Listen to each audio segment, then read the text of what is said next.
واصف مجھے ازل سے ملی منزل ابد، ہر دور پر محیط ہوں جس زاویے میں ہوں۔ محترم سامعین، یہ سلسلہ کلام حضرت واصف علی واصف علیہ الرحمہ کی گفتگو پر مشتمل ہے، جس میں آپ رحمۃ اللہ تعالی علیہ نے مختلف سوالات کے جوابات ارشاد فرمائے۔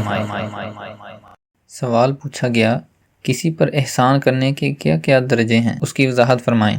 حضرت واصف علی واصف علیہ الرحمہ جواب ارشاد فرماتے ہیں، پہلا درجہ یہ ہے کہ غصہ نہ کیا جائے، دوسرا درجہ یہ ہے کہ اسے معاف کر دیا جائے۔ جس عمل نے، اس کی جس بد عملی نے آپ کے اندر ناپسندیدگی کا اظہار پیدا کیا، یعنی غصہ پیدا کیا، اسے معاف کر دیا جائے۔ اور پھر تیسرا درجہ ہے کہ اس پر ہو سکے تو احسان کر دیا جائے۔ احسان معافی کا اگلا درجہ ہے۔ وہ کیا درجہ ہوگا کہ اگر چور آ جائے تو ایک تو غصہ نہ کیا جائے، اس کو معاف کر دیا جائے، رپورٹ نہ کی جائے، ہو سکے تو اس کو پیسے دے دیے جائیں جس کے لیے وہ آیا ہے، تھوڑی سی رعایت کر دی جائے، پھر وہ انسان بن جائے گا۔ یہ ہے احسان۔ احسان کا معنی یہ ہے کہ اس کے عمل اور نیت کے برعکس آپ کا عمل ہو۔ جو آپ کی طرف بری نیت کے ساتھ آیا، وہ آپ کی طرف سے اچھا عمل لے کے جائے۔ احسان یہ ہے۔ دوسروں کے حقوق سے زیادہ دینا احسان ہے۔ ابتدائی عمل اس کا یہ ہے کہ اپنا حق لوگوں پر واجب ہو اور وہ چھوڑ دیں۔ پہلا حق بنتا ہے سلام کرانے کا، وہ چھوڑ دیا جائے۔ ایکنالجمنٹ جس کو آپ کہتے ہو، اس کی خواہش چھوڑ دی جائے، اور سماجی، معاشی، معاشرتی، نفسیاتی اور دوسری قسم کے جو حقوق ہوتے ہیں، ان حقوق کو ترک کر دیا جائے، یعنی کہ چھوڑ دیے جائیں، اور دوسروں کے حقوق ادا کیے جائیں۔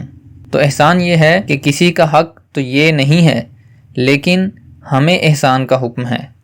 یاد رکھنا، دوسرے کا حق انسان ہونے کی حیثیت سے معافی تک ہے، پنشمنٹ کا حق بھی ہے قانون کی حیثیت سے، لیکن آپ قانون نہ بنو، آپ انسان بنو۔ قانون ایک اور معاملہ ہے، اسٹیٹ ایک اور معاملہ ہے، انسان ایک اور چیز ہے۔ انسان بن کے اگر یہاں سے نکل جاؤ تو آپ کامیاب ہو گئے۔ اس لیے اللہ کریم نے ان کو ایڈریس نہیں کیا جو عام یعنی کل انعام ہوتے ہیں، بلکہ انسان کو ایڈریس کیا ہے، اور نان بلیورز میں سے بھی وہ انسان یا ایھا الناس جو ہیں۔ بلیور یا نان بلیور کچھ بھی ہو، انسان ہونے کا درجہ جو ہے یہ بڑا مقام ہے۔ انسان ہم اس کو کہیں گے جس کے پاس سانس کے ساتھ ساتھ احساس بھی موجود ہو، تو وہ انسان ہے۔ انسان وہ ہے جس کے پاس تھوڑی سی ماضی کی یاد ہو اور مستقبل کا خیال ہو۔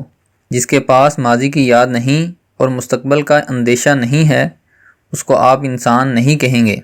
جانوروں اور انسانوں میں ایک چیز کا ضرور فرق رہتا ہے کہ جانوروں اور پرندوں کے پاس وہ یادداشت نہیں ہے جو آپ کے ہاں ہے، کہ بچہ انگلینڈ گیا اور خط کا انتظار ہی کرتے جاؤ دروازے پہ کھڑے ہو کے۔ ان کا بچہ اڑ گیا سو اڑ گیا، پتہ نہیں پھر کدھر گیا۔ ان کے ہاں اور کہانی ہے، ان کا ماضی نہیں ہوتا اور ان کا مستقبل بھی نہیں ہوتا کہ وہ پہلے پروگرام بناتے جائیں، کیلکولیٹ کرتے جائیں۔ انسان ہم اس کو کہیں گے جس کا ماضی محفوظ ہے اور جس کا مستقبل اس کے زیر غور ہے۔ تو انسان کا حق آپ پر یہ ہے کہ آپ انسان سے اس کے عمل کی وجہ سے غصہ آنے کے باوجود غصہ نہ کرنا۔ غصہ نہ کرنے کا مطلب یہ ہے کہ اظہار نہ کرنا۔ غصہ تو آ رہا ہے لیکن اظہار نہ کرنا، یعنی کہ اس کو کوئی تکلیف نہ پہنچے کہ تم غصے میں کوئی نامبارک الفاظ کہہ دو، کیونکہ وہ جو لفظ ہے اس کے اندر یاد بن جائے گی۔ لفظ کی ناگوار یاد نہ چھوڑنا۔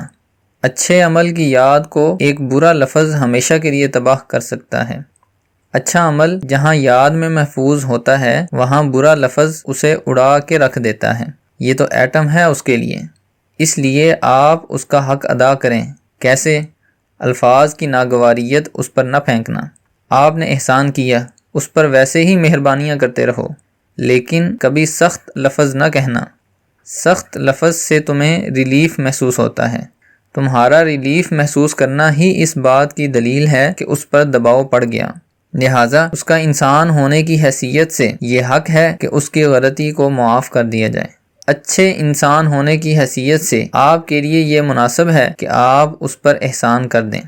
اب احسان کی مثال یوں ہے کہ حضرت امام حسین علیہ السلام کے پاس ایک غلام تھا۔